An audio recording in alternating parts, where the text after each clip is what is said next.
రాము రాము madam. Ramayya, ఈ డబ్బులు తీసుకెళ్లి సేఫ్గా లాకర్లో పెట్టేసి. మేడం, లంచం తీసుకోవడం తప్పు మేడం. ఏంటి, ఇప్పుడు నువ్వు నాకు నీతులు నేర్పిస్తున్నావా? వాళ్ళ దగ్గర డబ్బుంది, నా దగ్గర పవర్ ఉంది, ఇస్తున్నారు. అయినా ఉద్యోగంలో ఉన్నప్పుడే సంపాదించుకోవాలి కదా. డబ్బున్నవాడు వాడి పని అవడం కోసం ఇస్తాడు మేడం, కానీ పేదవాడు ఇవ్వలేడు కదా మేడం. వాళ్ళ అవసరాలు, మీకు పెట్టిన పిటిషన్లు ఎలా తీరుతాయి మేడం? ఇక్కడ నా పని నేను చేస్తున్నాను. లక్షలు లక్షలు కట్టి చదువుకుని ఈ జాబ్ సంపాదించడానికి నేనెంత ఖర్చు పెట్టానో తెలుసా? అయినా నీకేం తెలుస్తుందిలే, ఆఫ్టర్ ఆల్ ప్యూన్వి. అవును మేడం, నా కొడుకు నాలా అవ్వకూడదనే చదివిస్తున్నాను. వాడు కూడా బాగా చదువుతున్నాడు, యూపీఎస్సీలో ర్యాంక్ సాధిస్తాడు.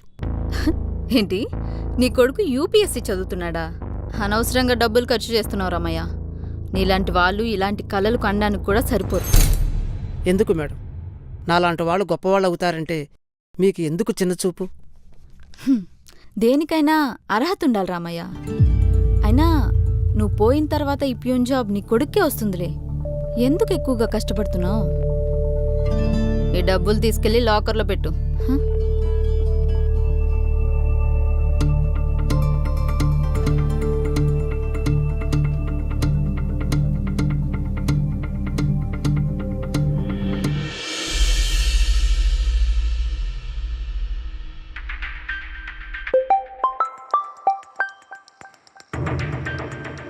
హలో, అరే రిజల్ట్స్ వచ్చినాయా?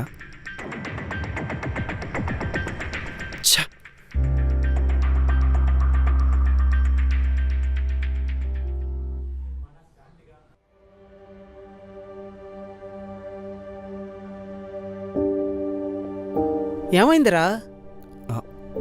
ఈరోజు యూపీఎస్సీ రిజల్ట్స్ నాన్న, కొంచెం టెన్షన్గా ఉంది.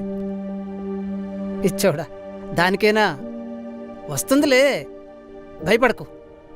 నువ్వు నన్ను చదివించడానికి చాలా కష్టపడ్డావు నాన్న, కానీ నేను పాస్ అవ్వకపోతే...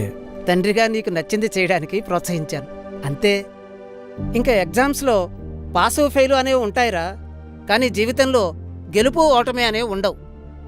ఇంక నేను ఏమీ చేయలేను, నా జీవితం ఇంతే అని ఎప్పుడైతే మనకు అనిపిస్తుందో అదే జీవితానికి ముగింపు.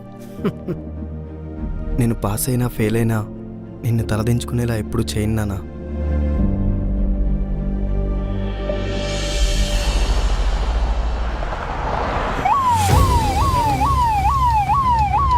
ఫైల్స్ అన్ని కరెక్ట్గా ఉన్నాయా? యా మ్యామ్, అన్ని చిన్న కరెక్ట్గానే తప్పున్నా ఉన్నాయి. మన ఉద్యోగాలన్నీ పోతాయి. అవునా? అసలు ఎంతకి ఎవరు వస్తున్నారు మేడం? అది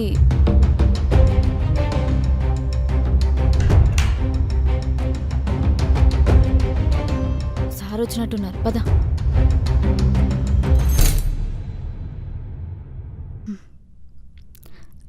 వెల్కమ్ సార్.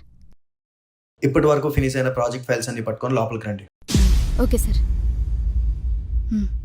ఏం చూస్తున్నావు, పదా.